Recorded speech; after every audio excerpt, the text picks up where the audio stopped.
Clark. I'm the Community Health Educator with the Aging and Disability Resource Center of Central Wisconsin. So the Aging and Disability Resource Center of Central Wisconsin covers Lincoln, Langlade, Marathon, and Wood counties. So we're kind of all over the place. And really connecting older adults and adults with disabilities to services within their communities that are going to kind of maintain their independence or keep them at home for as long as possible, and keep them, integrated into the community and active. So that's kind of the purpose of ADRC. So we have resource specialists that work with individuals to connect them to resources, whether that be some in-home, personal needing some help in the home, transportation options. We mentioned a little bit before starting here. Any questions that you have related to aging and disabilities, we can connect to services. We have benefit specialists that work with individuals on their benefits, making sure that they're connected to the right benefits. So they work with Medicaid, Medicare, Social Security, disability, all of that stuff. And then our Meals on Wheels program, which you are familiar with. So we have a senior dining site here at the Marshfield Community Center, but we also offer Meals on Wheels to individuals in the community that are more homebound. So maybe they have a difficult time getting out into the community, but a way for them to continue to get a hot meal each day. And then my role, which is a community health educator, which focuses more on fall prevention in the community. So that's kind of our agency in a quick nutshell, but feel free to ask any questions related to the work that we do afterwards if you have questions. So today I'm going to talk about bettering your balance, tips and tricks to preventing falls. How many of you have noticed a change in balance over the years? Have you noticed? Yeah, a few changes. That's pretty common. So I just want to start off by talking a little bit about why the focus on falls and why falls prevention is so important. So if we look at Wisconsin data here, falls are a big issue, especially in Wisconsin. So falls are happening frequently, they're expensive, and they really have an enormous health and community implication as well. So looking at some of the data, 25.7% of adults age 65 in Wisconsin fall every year, so that's a quarter of all older adults that are falling every year. This is the next statistic is one that I find to be crazy, but Wisconsin is number one in fall-related deaths in individuals Wisconsin is number one in fall-related deaths in individuals age 65 plus, which is huge, and that's across the nation. And then falls are costly. So $50 billion, the cost of falls are $50 billion per year for non-fatal falls, and then $754 million per year in fatal falls. So again, not statistics that we're necessarily proud of, right? So this chart here, this might be a little bit hard to see. This table also shows the increase in number of falls that EMS has responded to by year for the state of Wisconsin. So you can see a pretty significant jump between 2019 and 2022 with an average increase of about 7.4% each year. So. And then this chart, which again, I apologize, is a little difficult to see, but it talks about locations of falls that EMS respond to in 2022. So you can see that private residence, which is this blue line here, are the most common place that EMS report falls or fall-related injuries. And then you can see it just kind of goes down from there significantly. Nursing homes is another one where we tend to see a lot. And then public building or public areas, grocery stores, that kind of thing. And then, yeah, you can kind of see that it kind of decreases after that as well. But by far, private residents are the most common. So just a quick little brainstorm if you want to toss out some answers, but what do you think causes someone to fall? If you had to think of some causes or reasons why a fall might occur, what would you say? Dizziness. Dizziness, yep, for sure. Could be due to medications, right? Dizziness related to medications that we're on, or, yep, anything else you can think of? Rugs, absolutely. Yeah, throw rugs in the house. None of you have those, right? Drinking too much is a good one. Drinking too much. Actually, that is one that, when we look at the state of Wisconsin, that drinking alcohol use is pretty high here in the state, so yes. I would say that definitely contributes. Turning too quickly. Yes, turning too quickly, yep. So maybe we're multitasking, right? And I've heard of people kind of turning too quick in the kitchen or whatever, and. You know what else falls out of bed too? With feet getting tangled into sheets and blankets. Mm-hmm. Yep, I've actually heard that as well. Sheets, or even just slippery sheets as we're trying to get off the bed to get up to go to the bathroom or whatever in the middle of the night. Poor lighting, they trip on their animals. Yep, poor lighting. We could do this for days. Yeah. So. We could, yes, yeah. Snow and ice you mentioned too, that's a big one right now. Especially with our winter weather, we do see a lot of snow and ice issues, right?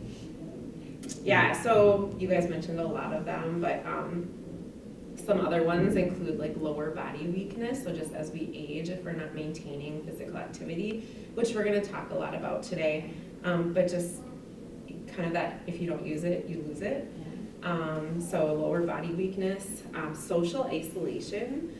So part of, the reason I say social isolation is, if we're cooped up at home, we're maybe not doing the things that we normally do. So we're doing more sitting, we're not engaging those muscles or maintaining that activity level. So again, kind of along the lines of lower body weakness, we start to lose that.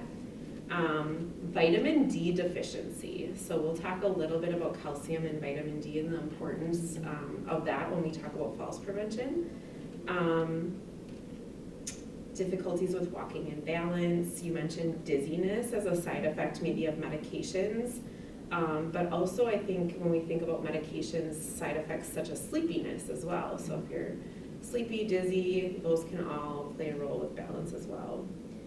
Vision problems is another one, making sure that we're getting regular vision checks. Poor footwear, so looking at your shoes, making sure that we have good treads on the bottom, that we're wearing good footwear, especially I like to think in the summer months when we have more of our like sandals, flip-flops, things like that.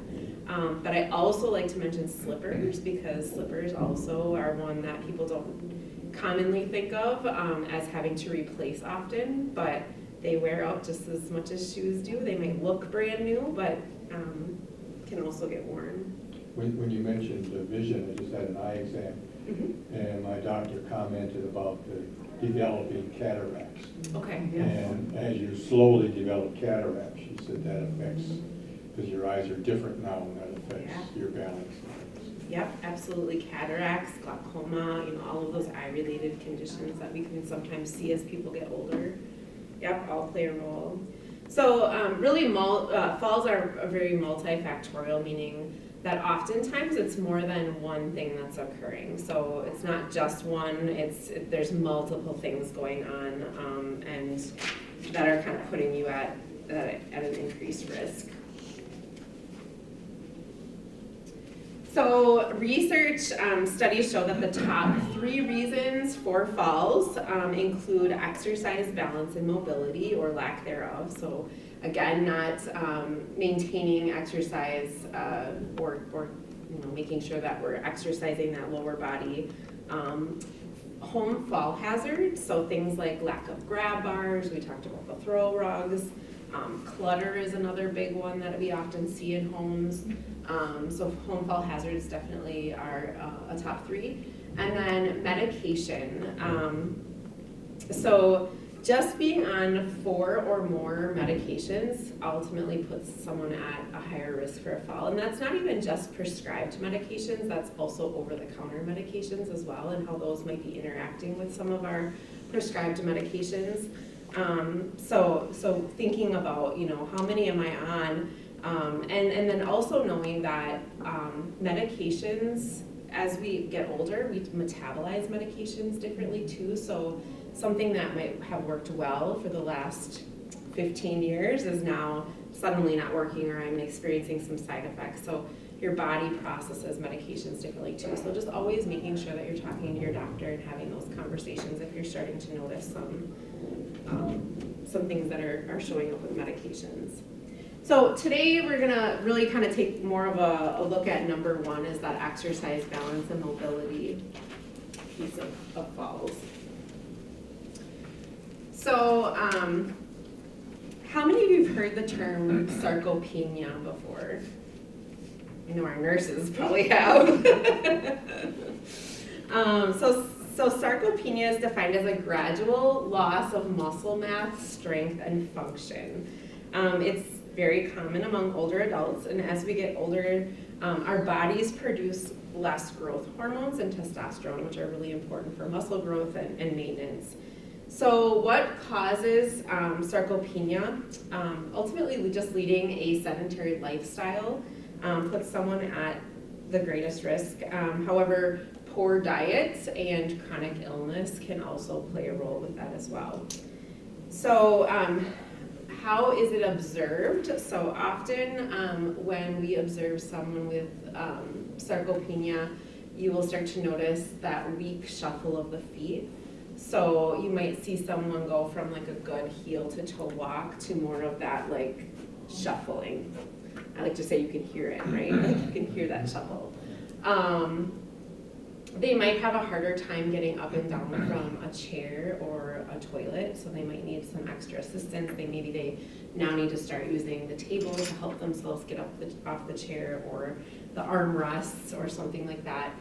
And then furniture walking, or I like to call it furniture surfing, where you're doing more of this as you're walking to kind of steady yourself.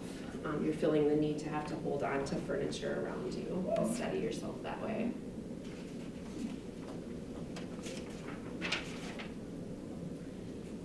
So this is just an example of what sarcopenia looks like. So on the left side, we have a picture of an active 23-year-old female. And this is actually the cross-section review of the thigh muscle. So you'll notice here that the muscle right here is this whiter part. This is the bone, and then the muscle makes up about 90% of that thigh muscle, or that thigh. Where this is a 68-year-old female who's sedentary or inactive. And you'll notice here that it's much less, right? It makes up about 50 to 60% of that thigh muscle. Now, is that just because of lack of use? Yeah, lack of use. Because we had that conversation in our Y Coffee Clutch, Oh. where several people we know they walk a lot. Yep. And they're trying to get that many thousands of steps in or whatever. But a conversation at our table came up, well, can you sit at a chair and just get up? Mm-hmm. And the deduction kind of was, when you're upstairs, done walking, you should go to one of the machines where you have to do a leg lift. Yes. And use your legs to lift at least 10 pounds. And I know we started doing that, it's like, wow, you really feel that. Yeah, So absolutely. it's like, that's, we're thinking that would help not Absolutely. lose that muscle. Yeah. So we get that question all the time in some of our programming is like, well, walking's good, right? And it is. Walking is awesome. Walking is very beneficial to your health. However, you're not really gaining any muscle mass, right? So making sure that we're doing those exercises where we're engaging that muscle and building that muscle is going to be really important. So continue to do the walking, right? But maybe adding a little bit of strength training in there as well. And we'll talk more about that too. So a lot of times we get asked, well, is that something you can build back? Can I make this more like that? And the answer is yes. Strength training will allow you to build back that muscle, or at least maintain muscle mass. So it doesn't actually take long for somebody to maintain that, or to build back muscle. People can usually see a difference if they're being pretty, I want to say, if they're doing it regularly. usually people start to see, I know in one of our programs, which I'll talk a little bit about stepping on, people will start to notice that in about 4 weeks, they're starting to notice a difference in muscle strength and feeling like they're a little bit stronger. So it doesn't take long to build back, but it also doesn't take long to lose it either. So that's another thing to keep in mind. And then I want to talk a little bit about osteoporosis as well, and how bone, and the bone as we age. So how many of you know somebody that has osteoporosis? Or maybe you yourself has experienced it before. So it's really common. Approximately 10 million Americans have osteoporosis. Unfortunately, most of them are women, 80% of women. 1 in 2 women will actually experience an osteoporosis-related fracture, but it does happen in men as well. It's just not as common. Well, I will stand on my soapbox, and I had to fight like crazy for 5 years to get a bone density test. Yes. And I was over 65 at the time. I started fighting for it. Yeah. Finally, I got one, and I'm borderline. Okay. Oh, you are. But I wanted to know what my benchmark was. Sure. And here I'm borderline. Yeah. Already. Yeah. I Yeah. didn't know it. I know I don't know what how that it covers, but I have heard that women. For men, they just don't do They it. just Right. don't do it. Unless Unless you the break. guy is on medication, like our son. Sure. Then he's had a couple of them already now. But if you aren't on medication for men, they just won't do it. If you don't break, I've see never the broken pain. anything, so Right. they didn't care. Yeah. But- So you're saying like certain medications that might cause Yes. the Eats- like bone eats away your loss. bone. Yeah. Yeah. Yeah. Okay, so again, like if you just look at the pictures here, you'll see what the slides represent, kind of what a brittle bone looks like, or a weakened bone, compared to a strong, dense bone. So as women age, their bone density gradually decreases, especially after menopause. And to combat that loss, that's where the weight-bearing exercise becomes important. So again, we talk about walking being a good exercise, but introducing some weight-bearing exercise as well. And we'll talk more about what that looks like. That's probably why us men aren't as important. That's why there's more widows. There you go. Could be. Blame it on bone density. That's gotta be it. Why not? Right? Blame it on something. So what can be done to reduce muscle bone loss? So again, engaging in regular exercise, both weight-bearing and resistance, and then balance training is also important. Eating a healthy diet is really important too, so making sure that we're getting enough vitamin D and calcium in our diets. I do have some handouts here that I wanted to share with you, but do you know what are some good sources of calcium? Oh, do you know offhand? We often think of dairy, right? So like Always. cheese, yogurts, that kind of thing, but what else? Do you know of anything else? There's one, the green one. Pig. Yeah, That's so good. green leafy vegetables. Did I not bring it? Maybe I didn't bring it. I might be getting confused between calcium and D. It does have a little bit in here. I didn't bring the handout that I thought I brought, but yes, green leafy vegetables do have quite a bit of calcium. So like spinach, kale, broccoli, all of those are really, really good sources as well. Often you'll see things in the grocery store that are fortified. So cereals are often fortified. Orange juice, you can see like have calcium, vitamin D fortified. And you do have to be careful, but like some non-dairy, so like soy, if you're a soy or almond milk drinker, sometimes those will be fortified as well. So you just have to pay attention to the labels. What about Now, is dairy natural or is it fortified? dairy's natural? Yeah. So often, Only yeah. the D they add to it. Hey, do you guys know I think that? it's fortified with D. Is it? That could be. I don't know Yes. about it. Calcium is normal. Yeah. Yeah. Calcium always, but I don't know about the I vitamin D. don't think the, I have to look into that Yeah. one. we need to find a milk jug that says that on it. Well, I know our bag, we get Weber bags. Yeah. And they indicate fortified with D, but I think the calcium is Okay, yeah. Where do we get vitamin D from? Do you know? What are good sources of vitamin D? We should know that, because we just got them. Well, sunshine for one thing. Sunshine, which is, So when I'm all covered up, I did ask that question. and when you live in Wisconsin, probably not great either, right? Well, During the winter, anyway. Even in the summertime, I got sleep stuff. Okay, yeah, So my limit is sunshine. right, Limited, yeah. yeah. Yeah, so definitely sunshine is one source, right? I wrote down a few others, which, so cod liver oil, which some of you, I always hear people say, oh, I remember taking that when I was a kid. Trout, salmon, mushrooms, You can't eat like sardines, eggs, Yeah. liver. that's why you So, said liver. yeah. So those are all fairly high in vitamin D, but are we eating those things consistently every day? Probably not, right? So I guess the point of the vitamin D conversation is really that oftentimes we see people not getting enough of the vitamin D. Obviously because we live in Wisconsin and we're covered half of the year. Even if you are out in the wintertime, you know, having that Yep. sun exposure on your skin is not likely. And then we're not eating enough of the foods to actually get the benefit. So a lot of times we do have to supplement vitamin D. And that's a good conversation if you're not supplementing and you don't think you're getting enough, you know, having that conversation with your doctor just to ask, you know, and they will do a vitamin D check. I don't know if any of you have had a vitamin D check done before. That's What's something more that, important, the calcium or the vitamin D? both, yeah. Hand in hand. They work together. Yeah. So, you know, asking your doctor about that. I know I've had mine done before and was pretty surprised at what I was lacking. And now I'm taking a vitamin D supplement too. So yeah, just something to keep in mind.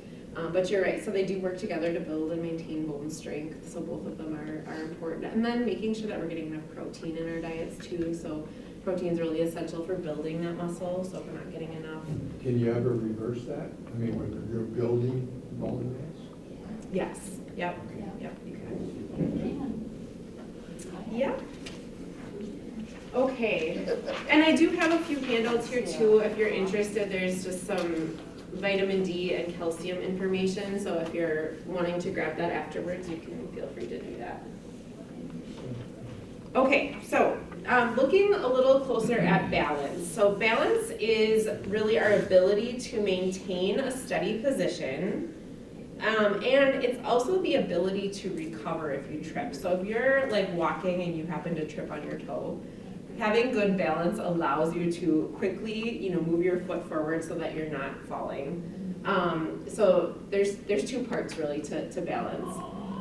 What causes balance problems? I'm not going to dive too deep into this, but essentially it involves several different systems. So it involves our inner ear, our eyesight, our muscles and tendons, and our brain. We talked a little bit about this, but being aware of certain medications. So while aging can affect any of those systems, so can our prescription medications. So some medications really do have unwanted side effects. We talked about the dizziness, the lightheadedness, confusion, slower movement, that kind of thing. But that all plays a role, can all play a part when it comes to balance. So being aware of your medications, making sure that you know what you're on and why you're taking it, and then obviously making sure that you're talking with your doctor about those, or a pharmacist as well. I think our pharmacists are often underutilized, but a lot of times have a lot more knowledge even probably than the doctors do in regard to our medications. The hearing conversation came up too regarding if one ear is now a little less than the other ear. Right. That can affect Yep. your balance, ability to balance. Yep. Yeah, that's very true. You don't even realize it. So making sure you're getting your hearing checked, yeah, regularly. So good news is balance can be improved at any age, just like strength can. We can also improve balance. It's a little bit more difficult or takes a little bit longer to improve our balance, but not something that we can't improve. So I want to take a look at a few recommended balance exercises. Some of these you might even be doing already because it sounds like you're doing some strength and balance stuff at the Y. I have a few videos rather than normally I walk through them myself, but I think since we have the screen and the sound, I will pop up the videos. So each one, so we're going to go look at weight shifts, sit to stand, and tandem walk for balance. And I do have some handouts as well that kind of talk through how to do these safely. And then where you can access these videos too. They're actually online, so if you wanted to review them, you certainly can do that. Pass that one down too.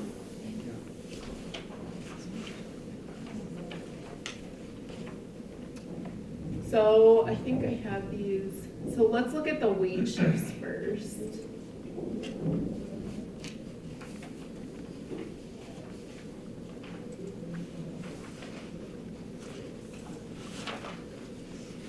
Okay. So Work on weight shifting.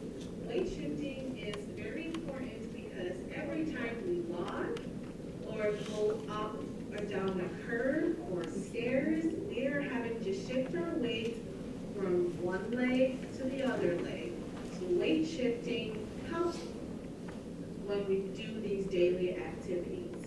So we're going to start with our feet hip width distance with about equal weight between our left and our right legs.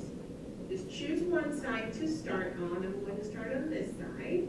And we're going to just slowly shift our weight over to one side. And gradually pick up your foot on the other side. You want to have something right next to you to balance on. Then you're going to stand on one foot for as long as you can. And then you're going to gently set that foot back down and return to starting position. With Ashley's next-gen developed performance fabric. that was much louder than the actual video here. So weight shifts, again, to make that one a little bit more difficult, if you find that one being too easy, is increasing the number of times you do it, increasing how long you're standing on one leg, or trying not to hold on while you're doing it. So this one is actually toward the bottom of your handout here, and it does walk you through exactly how to do it as well, how she kind of walked you through it. So, and I do think that these actually have progressions in there as well. Yep, to make this harder, you can increase the number of times you do it, increase how long, or trying not to hold on. So maybe you're going from one hand to a fingertip to kind of hovering while you're doing it. Or how high you raise the other leg? What was that? Or how high you raise the other leg? Sure, I suppose, yeah, because you're, yep. Balancing. Okay, the next one is sit to stands. And sit to stands are one of those exercises that we do every day, right? Whether we're getting on and off a chair, on and off a toilet, getting in and out of a reclining chair, dining room chair. So this one really kind of focuses on those quad muscles, that upper thigh muscle. And it's really important to, as we're doing this one, do it in a slow, controlled movement. So you'll see how she is.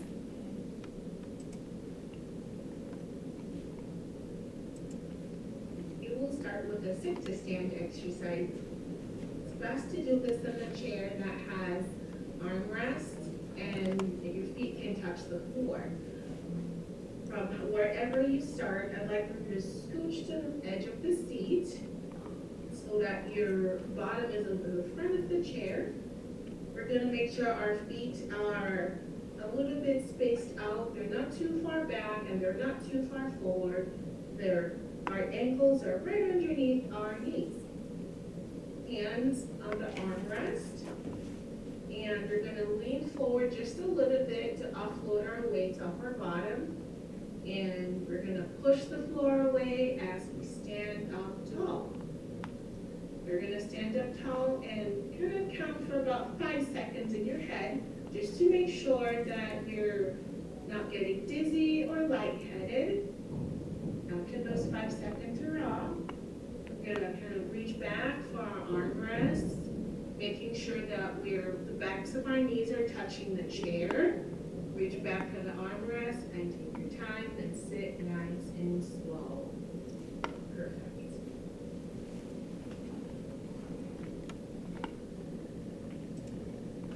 So again, All right, hello everyone, welcome to the February Wisconsin Cold.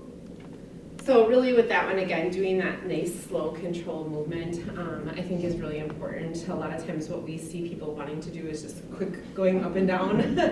And really you're not allowing those muscles to engage. So that one, really important, the nose over toes, kind of scooting your butt to the edge of the chair to do that one, really focusing on your form. It's really difficult to, I don't know if you've ever tried getting out of a chair when your back is all the way to the, it's really hard to get out of a chair that way. So kind of scooting yourself to the edge of the chair, nose over toes, and really pushing through that exercise. That one, to increase, again, you can add number of repetitions. So doing more of those, doing it more slowly, more controlled. I actually had a PT once tell me, pretend there was an egg on your chair, and you don't want to make scrambled eggs, right? So you want to slowly sit down on that egg so it doesn't crack, and then slowly come back up. She said no plopping. So plopping would make scrambled eggs. So again, just making sure that that you're doing that one, making sure you're looking at your form when you're doing that one. Another way to increase this one, if you're trying to make it harder, is if you're using the hand rest or the table to push up, maybe going to one hand to a fingertip to kind of hovering over so that you're able to do that one without having to hang on eventually. But we all have to build, right? We don't start there. Questions on that one at all? Okay. And let's look at, this one is actually, I find to be one of our more challenging exercises. It's called the tandem walk. The tandem walk exercise, you want to make sure that the surface by you, like a counter or a table that's about waist height, and it's not going to move as you do this exercise. The tandem walk exercise helps you practice keeping your balance when you have to walk in a narrower space or avoiding something that's in your pathway when you're walking. You want to imagine if you're walking on a tightrope and the tandem walk looks like this. Yeah. Making sure you keep contact with your countertop or that table the entire time you are walking.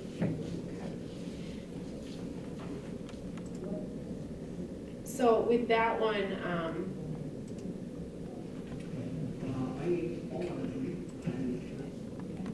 so with the tandem walk, again, I find that one to be really challenging for people to initially be able to put one foot in front of the other. So if you find this one to be challenging, you can stagger the feet a little bit, offset those feet just a little bit till you feel comfortable, and then the goal would be as you increase and you're getting more comfortable to slowly move that foot in. So don't feel like you have to have this right away. That doesn't come easy for a lot of people, and so you might have to work at it by just having that staggered foot approach first, and then work your way up to that. So increasing the number of times that you're walking can be helpful with this one. Always with this one, make sure you have a table or a countertop in front of you as you're doing it for safety. We don't want anybody falling while they're doing it. So if you're finding that you do really have to hold on for this one, another way to progress is again going to that, one hand to a fingertip to kind of hovering while you're doing that one. With this exercise too, it's really important to kind of keep your focus out and not down. A lot of times people want to look down at their feet while they're doing it. If you can kind of find a spot on the wall to focus on, that actually helps with balance as well. And kind of keep your eye on something ahead of you with that one. does this one only want you to go forward, not try to go backwards? So actually, that is one progression I wasn't gonna mention because that is difficult. I always say, let's master forward first. And then if you've mastered forward and that's really comfortable and really easy, then you could maybe, but always, again, holding on to something, you can do it backwards as well, yeah.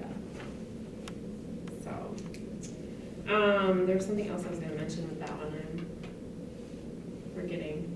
But, yeah, so that's another good balance exercise to focus on as well.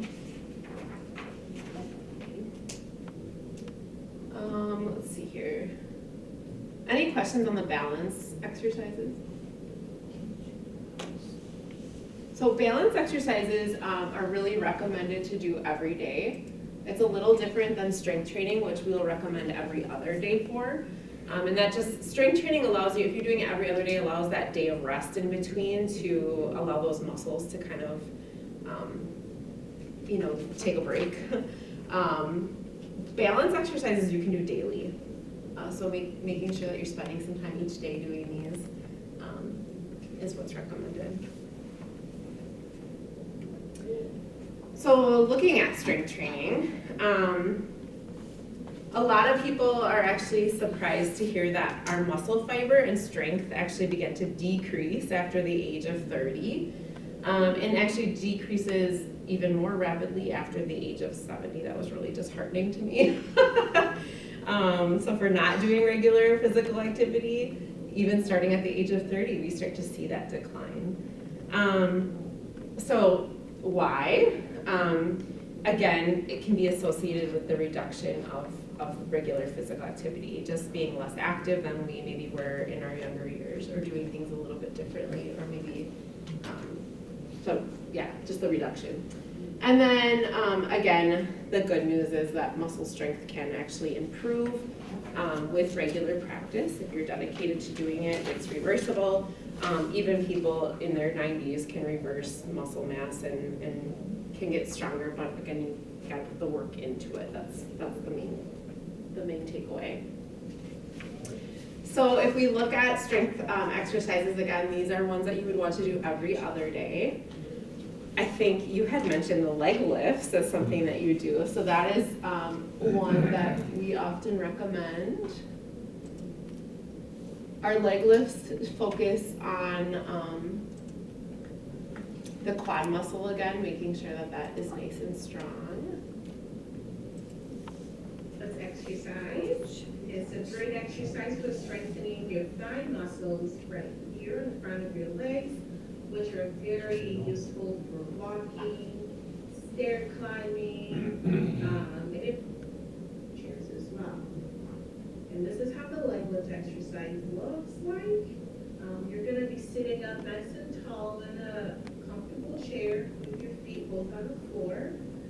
And you're going to pick up one leg at a time, straighten out your knee as high up as it'll go without locking that knee. And you're going to hold it for a count of 5 seconds. 5, 4, 3, 2, 1. Then you're going to set it down nice and gently back and forth. Is that one that you guys do pretty regularly? I do the one that I'll wait to it. Okay. Oh, so you're doing the machine. Yeah. And that's good too. Eventually, do you lift both legs at the same time, or is that not? I've had that question asked. I think they recommend doing them one at a time more for stability and making sure that you're like really working that one leg. I think when you do it both ways, then you tend to. Yeah, I just had a knee replaced, and that's what they teach you, is just one at a time. Okay. Yeah. I One. was just wondering. Yeah. So, again, that one kind of, we use these quad muscles all the time, right? When we're going, she mentioned too, going up and down stairs, sitting, getting out of a chair. I mean, we're always using quad muscles. So, with that one, the way that you can progress is first adding repetitions, right? Building yourself up, we recommend 10. So if you can do 10 and that feels comfortable to you, then maybe consider adding a little bit of weight. So that could be an ankle weight. I've had people put rolls of quarters in their socks. I mean, it really just depends what you, I mean, if you have something at home that you can kind of tuck into your socks just to add a little bit. We don't want to add a lot of weight to start with, so even just a pound of weight, you'll be amazed at what that does. You probably figured that out in PT too. Just a little bit of weight can make a huge difference.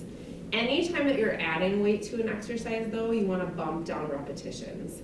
So if you're getting up to 10 and that feels good, add some weight, but then bump back down to 5. Start at 5. If you can do 5, then continue to bump it up. If you can get up to 10, add a little bit more weight, bump it back down, bump the repetitions back down.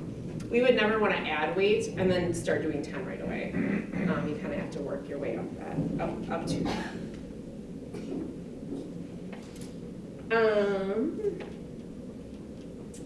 Our next one is heel raises. And I will add that you can also do toe raises, which she doesn't talk about in here, but we can look at that in a second. Raises are very helpful for strengthening your calf muscles. Your calf muscles are very important for stability in your ankles when you're walking, when you're reaching, or climbing stairs. Your calf muscles are also very important for being able to walk with bigger steps, which is very important to prevent shuffling when you walk. Those calf raises look like this. You're gonna rise up on your toes as high as you can. Hold a second, and you're gonna come down slow and easy.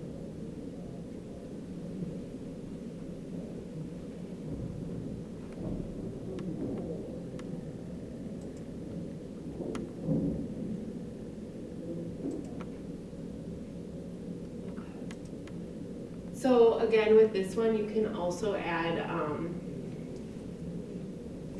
toe raises. So if you're coming up onto your toes, you can also try and rack back onto your heels, picking up your toes. That's another one too. So really with heel and toe raises, you're working that back calf muscle. You're also working the muscle in the front of the leg, which as she mentioned can help with if you do see some of that like shuffle with your feet, you're not getting that good heel to toe walk. These exercises can really help with that good heel to toe walk. So we have the muscle to be able to strike at the heel and push off with the toe. Hopefully you're not catching toes on things and tripping. So again, increasing this one, you can add a number of repetitions, doing more of them. With this one, I don't know, I don't ever get to a point where I feel comfortable doing the toe raises without holding on to something, but if you do progressing that way, if you're holding on, going to a finger, hovering over the countertop, but always making sure that you start with something in front of you. And even if you are comfortable hovering, always having that space in front of you that you can grab onto if you need to. So again, just keeping safety in mind. And then the last one is hip marches.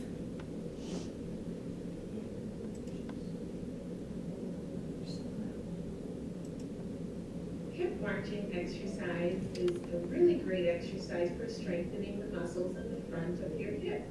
And this is very helpful for making sure your feet are picked up when you're walking, especially on uneven surfaces, then your feet don't shuffle as much when you're walking. So start in a nice, comfortable chair with your back fully supported, arms in an armrest, and you have a nice upright posture in your chair. You're going to pick up your knees one at a time, as high as they will go, just like this. Up, and set it slowly back down. And you're going to alternate to the next hip. Pick up your knee up, and set it right back down. Excellent. 5 words you pronounce wrong 2 years before your brain starts shutting down. Okay. So those were the strength exercises. Any questions on any of those? No. Okay. So I'll just say too, I'm not a physical therapist at all, but I do think physical therapy is a great option if you're doing these and you don't feel like you're getting what you need, these are pretty general, basic exercises. A physical therapist would be able to tell you, exactly what you need to do for yourself in order to keep that strength and balance maintained. So I always recommend, if you have an opportunity, to sit down with a physical therapist at some point. That can be really helpful because they're going to look at exactly what you need. These are across the board some pretty good exercises to do if you find you're at the Y and you want to do a little extra. These are some that our physical therapists often will recommend to people. So just kind of keep that in mind as well. So keeping it challenging is another important thing to remember when you do any type of strength training or balance training. We always have to try and keep the exercises challenging. Why do you think that's important? Otherwise you get in a slump. Yeah. Using the same muscles. Right, yeah. You're not really building anything, right? Anything, yeah. So you might be Not building. maintaining what you have, but you're not really building anything if you're not adding weight or you're not adding repetitions. So we kind of just, if we keep doing the things that we've always done, you're not really going to see a lot of improvement. So again, we talked a lot about this, but keeping exercises challenging by constantly asking yourself, can I do this a little bit slower? Can I avoid using momentum? Sometimes we'll see people using a lot of momentum, it's like the sit to stands, or if they're doing it really fast, you kind of get the momentum and you're not really using the muscle quite as much.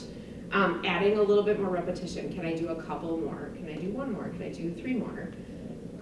Pausing between each lift. So again, that kind of allows that slow, controlled movement. And then adding some weight depending on the exercise. So I always like to say trying to do them to a slow, like I'll do a slow 5 count to my exercises. So like saying, 1, 1,000, 2, 1,000, 3, 1,000, and doing the full exercises within 5 seconds. Allows you to do them nice and controlled and slowly. So doing them slower is better for you than doing them real quick and getting them out. Right, yeah, because you're engaging that muscle. You're taking the time to really engage that muscle versus if you're doing it fast. Like I just think of like a bicep curl. If I'm gonna do this, I have the momentum of the down and up motion. I'm not really engaging that muscle as if I were to really slow and control move. I know. So I put this slide in here, use it or lose it. So that really applies equally to balance as it does strength. There's really strong evidence that doing challenging balance activities greatly reduces the risk of falling, so therefore helping us to maintain our independence and continuing to be in our own homes for as long as possible. Well, we do know age has no bearing on this one. We have a story that we could tell about our 17-year-old granddaughter doing track and then not doing anything for 9 months, Right. and then going back to doing track. Yeah. And how painful that was, Right. Same as football's Yeah. first day of practice, type of thing. Yeah, yeah, that is. It hurts. She Right. kept saying that, it's like, well, you're an old lady. Yeah, when we stop doing things, it's hard Yes. to get back It into Feel it. it. doesn't take long.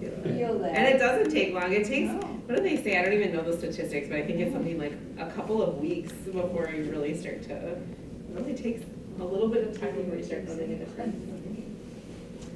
So I have to put a slide in about safety considerations because anytime we're doing exercise, we want to make sure that safety is always the first priority. So obviously if it's something that you haven't done in a while, you haven't exercised, making sure that you're checking with your doctor before you're engaging in exercise. Technique is so important. We talk about form.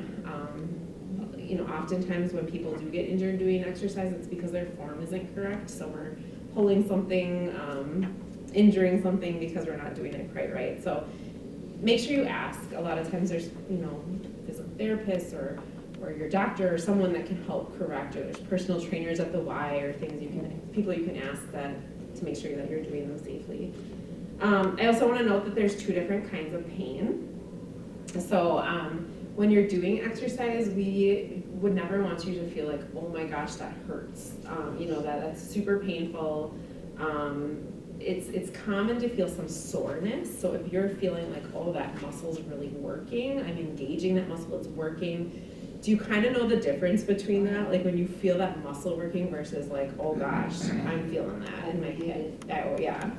So some muscle soreness is common with exercise, and you will feel that muscle working, and that's perfectly normal. But if something really hurts, like you can't do another rep or another set, make sure you stop right away and ask. Always have something to hold on to. We talked about that. Always having a sturdy countertop or something in front of you that if you needed to grab it quickly, you would have that available. Number 5, tell someone before you start doing exercise. This is specific to people who might live alone. So if you live alone and you're gonna do some exercise, let somebody know ahead of time that hey, I'm gonna do my exercises. It's gonna take me about a half hour. Can you check back in? Just so that if something did happen and you did experience a fall, we've had that happen where people have fallen doing exercise at home and then they injure something and they're not able to call for help. So just letting somebody know. And then when in doubt, ask a doctor or a physical therapist. So we talked about some of this as well, but like some other things that play a crucial role in balance, medications, obviously we talked a lot about home fall hazard, so just making sure, do you guys have grab bars installed in your homes? Is that something you've considered at all? Do you have grab bars in your house? In the bathrooms, in the shower? So that's something to consider is, as we get older, having those things so that when we're getting in and out of the shower, we have something to hold on to. And then if you are installing grab bars, make sure they're not the suction cup grab bars. We've had so many injuries with suction cup grab bars. They come unsuctioned. We've had people use their towel. They'll say, yeah, I have grab bars, and they're using their towel racks as grab bars. Those are not meant to sustain our weight. So make sure that you actually have somebody that can install those properly. If you don't have grab bars, but they even have like the toilet, you can put things around your toilet too that have some extra bars or support. If you're getting on and off the toilet, you need that extra stability. So there's just other ways around that. Vision, making sure that we're getting our regular vision checks. You mentioned glaucoma. Was it glaucoma or cataracts? Cataracts. All of those eye-related conditions can creep up as we get older. So just making sure that you're on that and seeing your vision experts regularly. Footwear, again, slippers, making sure. So just because your shoe might look nice and new on the outside doesn't necessarily mean that it's supportive. So making sure that you're looking at your shoes, looking at the bottom. Is there tread on the bottom of your shoe? Does it fit your foot well? Does your foot slide out of it when you're walking? Are your shoelaces tied? There's just all sorts of things to consider when we think of footwear. Hearing, you mentioned hearing as well. That can be another biggie. So making sure that we're getting our hearing checked. And then inclement weather, so snow, ice, even leaves in the fall time. I don't know if you've ever gone out onto like a deck or something where they're kind of wet. Those can definitely be a fall hazard as well. So I just want to talk a little bit about, we have a program that we actually have one coming up in Marshfield here in May. It's called Stepping On. It's a 7-week evidence-based fall prevention program. I am very partial to this program. I think it's amazing. We actually bring in different guest experts throughout the 7 weeks. So you do have an opportunity in this program to work with a physical therapist. We give you an exercise manual. They walk through the exercise manual with you. We talk about getting up from a fall, navigating out in the community, so curbs, sidewalks, stairs. They talk about using safety devices correctly and when is it appropriate to start thinking about using a cane or a walker. We bring in a vision expert that talks about eye-related conditions as people get older, and then making sure people are getting regular vision checks. We bring in a pharmacist. So a pharmacist comes in and talks with the group about what medications actually put people at risk. So a lot of times there's sleep aids, things like that, anxiety medications. What are those medications that ultimately put people at higher risk? And how do they interact with our over-the-counter medications as well? And then we do bring in a community safety expert, so someone from the fire department typically, who talks about just what are they seeing out in the community, what are some risks or areas that they see most falls happening, and how, from their perspective, how can we avoid those? What happens if I have to call 911? What do they do? Do they charge a fee? Like, there's just lots of questions that go along with that. So they come in and do a nice overview of that as well. And then we talk about things like footwear, what to look for, in-home safety, things to consider. So Gina's actually one of the other co-leaders for that program. So her and I co-lead together. And then we have some community volunteers as well. It meets one time a week for 7 weeks. The session is 2 hours, and we do take a little bit of a break in between there. And we offer them in a variety of community settings. So this coming spring, we'll be offering one at the Marshfield Fire Department in their little community room. And I believe that is starting on Mondays, May 5th, and I think it goes through June. I'd have to look at the dates.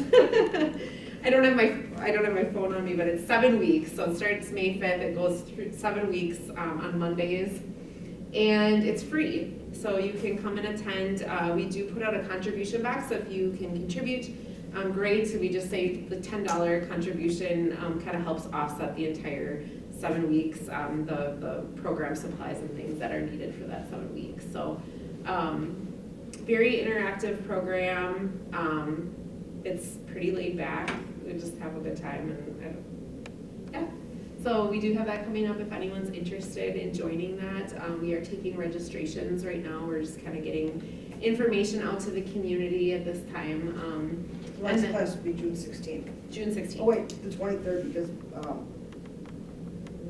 oh yeah, Memorial Memorial Day. Day falls in there. Yeah, so we'll actually do 8 weeks and skip the week of Memorial Day. What was I gonna say? You do have to pre-register, so if you're interested, just let me know. I can certainly take your information today, or you can call us as well, and I can put you on a wait list. So if Mondays are just like don't work well, yeah. So if it's something of interest, let me know. I do have just a general flyer up here too. It doesn't have the dates of the Marshfield class, but it's just a general flyer too. So feel free to grab that. I just wanted to spend just a little bit of time too. I know we're getting on crunch time here, but we do have, there's just a ton of opportunities for virtual. So if you're not the type of person that likes to go out and be a part of a group exercise program, but you like to do more things at home, I just want to point out Silver Sneakers has a YouTube channel. There's some amazing classes on there you can pop up. Some of them, I think, between Senior Planet from AARP and then the Silver Sneakers, there's videos that you can like do live, so they meet at a certain day at a certain time. And then there's others that you can just pop up as you wish. And if you have, a quick 15 minutes or whatever and you want to pop up a video, they have that as well. So there's everything from chair yoga to core strengthening exercises to Tai Chi. There's lots of things on there. And then the other one I wanted to mention too is Strong Bodies. So UW Extension offers an evidence-based program called Strong Bodies. This would be more of a live, so you would actually join a class where you hop on at a certain day of the week and time, a guide floor, but as long as you have a little bit of weight with you and a mat, that's really all you need for that program. I used to instruct that program, and it's just a really good one if you're looking to do some strength and balance work. So that is about all I have. If you don't have any questions, I think that's